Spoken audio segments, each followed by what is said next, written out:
صارفین بجلی کی قیمتوں میں مزید اضافے کے لیے ہو جائیں تیار۔ تمام 10 سرکاری بجلی کمپنیوں نے آئندہ مالی سال کے لیے 2812 ارب روپے مانگ لیے۔ بجلی کمپنیوں کی درخواستوں پر نیپرا میں 2 اور 3 اپریل کو سماعت ہوگی۔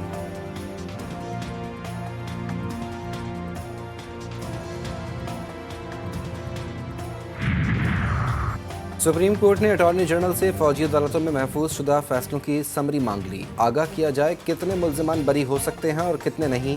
جن ملزمان کو کم سزائیں ہونی ہیں ان کی تفصیل بھی فراہم کی جائے۔ اٹارنی جنرل کو تمام تفصیلات 28 مارچ تک جمع کرانے کی ہدایت۔ فوجی عدالتوں کے کیس میں حکم امتناع میں سمری کے مطابق ترمیم کی جائے گی۔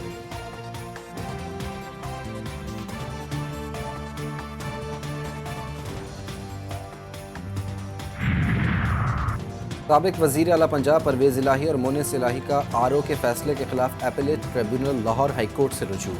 عدالت ریٹرننگ افسر کا فیصلہ کالعدم قرار دے، درخواستوں میں استدعا۔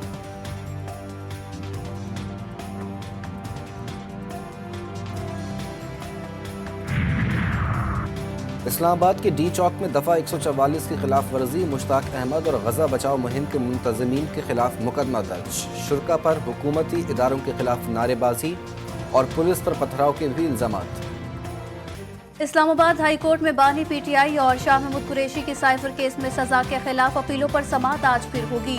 پی ٹی آئی رہنما شیر افضل مروت کہتے ہیں سیاسی کیسز محض انتقامی کارروائیاں تھیں۔ بانی پی ٹی آئی کے خلاف مقدمات میں وکلاء کو مکمل جرا کا حق نہیں دیا گیا۔ سائفر کیس میں منگل تک اچھی خبر ملے گی۔ پنجاب اسمبلی کا اجلاس تاخیر کا شکار، اسپیکر ملک احمد خان صدارت کریں گے۔ بجٹ پر بحث جاری رہے گی۔ صوبائی وزیر خزانہ مشتبہ شجاع الرحمان بجٹ پر بحث سمیٹیں گے۔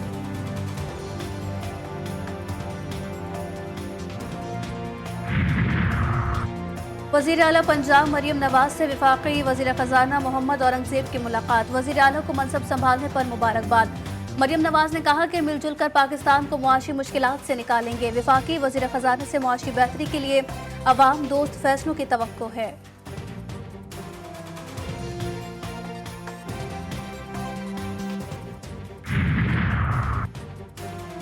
وفاقی وزیر تجارت جام کمال کہتے ہیں کہ پاکستان مشکل حالات سے گزر رہا ہے۔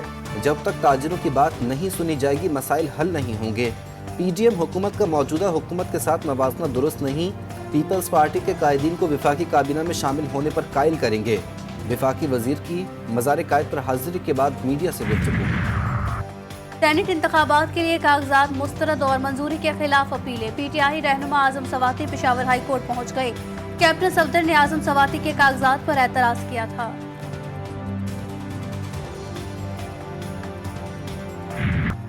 غلام نبی میمن دوسری بار آئی جی مقرر۔ صوبائی حکومت نے 4 مارچ کو نام بھیجے تھے۔ وفاقی حکومت نے 21 روز بعد نوٹیفیکیشن جاری کر دیا۔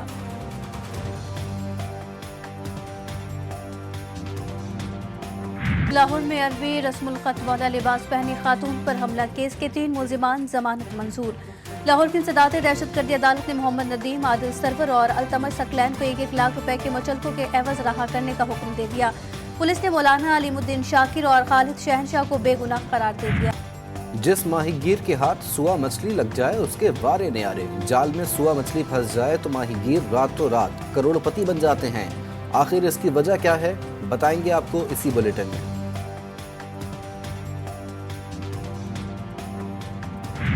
پھرہونی فوج کی الشفا کے بعد العمل اور النصر اسپتال پر چڑھائی، ٹینکوں اور بختربند گاڑیوں سے دونوں اسپتالوں کو گھیر لیا۔ عملے، مریضوں اور پناہ گزینوں کو عمارت خالی کرنے کا حکم۔ شدید فائرنگ اور گولہ باری سے ہلال احمر کے 2 ارکان سمیت کئی افراد شہید اور زخمی۔ الشفا اسپتال اور اس کے اطراف 7ویں روز بھی آپریشن جاری۔ سہونی فوج کے دیر البلا، خان یونس اور رفح میں بمباری، 14 افراد شہید۔ گزشتہ 24 گھنٹوں کے دوران 84 افراد شہید، 106 زخمی۔ شہداء کی مجموعی تعداد 32,226 تک پہنچ گئی۔ غزہ میں جنگ بندی کے لیے سلامتی کونسل میں قرارداد پر ووٹنگ آج ہوگی۔ اب تک 3 قراردادوں کو ویٹو کیا جا چکا ہے۔ جنگ بندی معاہدے کے لیے قطر مذاکرات میں ڈیڈ لاک، اسرائیل کا حماس کی مکمل فوجی انخلا اور بے گھر فلسطینیوں کی واپسی کی تجاویز ماننے سے انکار۔ اسرائیل کی یومیہ 2000 بے گھر فلسطینیوں کی واپسی کی پیشکش۔